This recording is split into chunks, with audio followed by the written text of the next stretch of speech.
વડોદરા કોર્પોરેશને 55 વર્ષ પહેલાં બનાવેલા પંડ્યા રેલવે ઓવરબ્રિજની પેરાફીટ છેલ્લા ઘણા સમયથી જર્જરિત થઈ છે. હવે તો રેલવે તંત્રના કાર્યક્ષેત્રમાં આવતા બ્રિજના પિલર અને કોલમમાં તિરાડો પડી ગઈ છે અને તેમાંથી પાણી ટપકી રહ્યું છે, જેની જાણ થતાં કોંગ્રેસ કોર્પોરેટર અમીબેન રાવત અને સ્થાનિક રહીશ ઘટના સ્થળે દોડી આવ્યા હતા.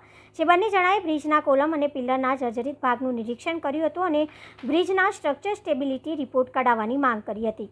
મહત્વની વાત એ છે કે બ્રિજના પિલર અને કોલમ જર્જરિત થતાં તેમાં તિરાડો પડતા રેલવે તંત્રએ માત્ર લીપાપોતી જ કરી છે. રેલવે વિભાગે પિલર અને કોલમની તિરાડો પૂરવા કેમિકલ લગાવ્યું છે. આ સાથે જ સળિયાને સપોર્ટ મળે તે માટે પિલરમાં ખીલા માર્યા છે. પિલર અને કોલમના સળિયા પણ ખોવાઈ ગયા છે.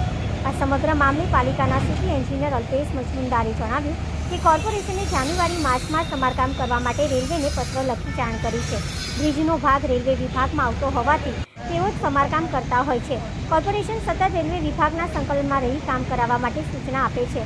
કોર્પોરેશને જાન્યુઆરીમાં રેલવેને પત્ર લખી સમારકામ માટે જાણકારી આપી પોતાના હાથ અદ્ધર કરી દીધા છે. જોકે હજી સુધી બ્રિજનું યોગ્ય સમારકામ કરાયું નથી. રેલવે તંત્ર પણ પોતાની આળસ નથી ખંખેરી રહ્યું. ત્યારે જર્જરિત બ્રિજને લઈને કોઈ મોટી જ હોનારત સર્જાય તે પહેલાં રેલવે અને કોર્પોરેશન તંત્રએ સંકલન કરી વહેલી તકે બ્રિજનું સમારકામ કરવાની જરૂર છે.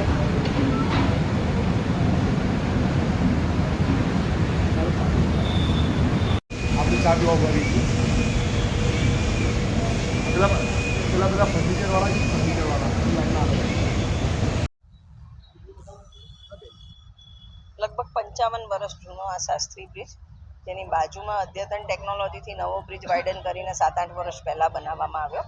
ત્યારે આનું સ્ટ્રેન્થનિંગ કરવામાં આવેલું, પણ હજી બી એમાં સીપેજના ખૂબ મોટા પ્રશ્ન છે. દુકાનો છે, એમાં પાણી જમે છે. સ્લેબમાંથી પેનિટ્રેટ થઈને બીમ થકી કોલમમાંથી બી પાણી જમે છે. સ્ટ્રક્ચરલ ક્રેક્સ બી દેખાય છે. ત્યારે અમારી ડિમાન્ડ છે કે આ બ્રિજની સ્ટ્રક્ચર સ્ટેબિલિટી રિપોર્ટ તાત્કાલિક કઢાવવો જોઈએ. શક્ય હોય તો રિપેર અથવા તો નવો બનાવવાનું જે બી હોય રેલવે સાથે સંકલન કરવાની જરૂર છે. કારણ કે આ હાઈએસ્ટ યુટિલાઇઝડ બ્રિજ છે. ઈસ્ટ અને વેસ્ટને જોડતો જે બ્રિજ છે, ક્રિટિકલી ઇમ્પોર્ટન્ટ બી છે.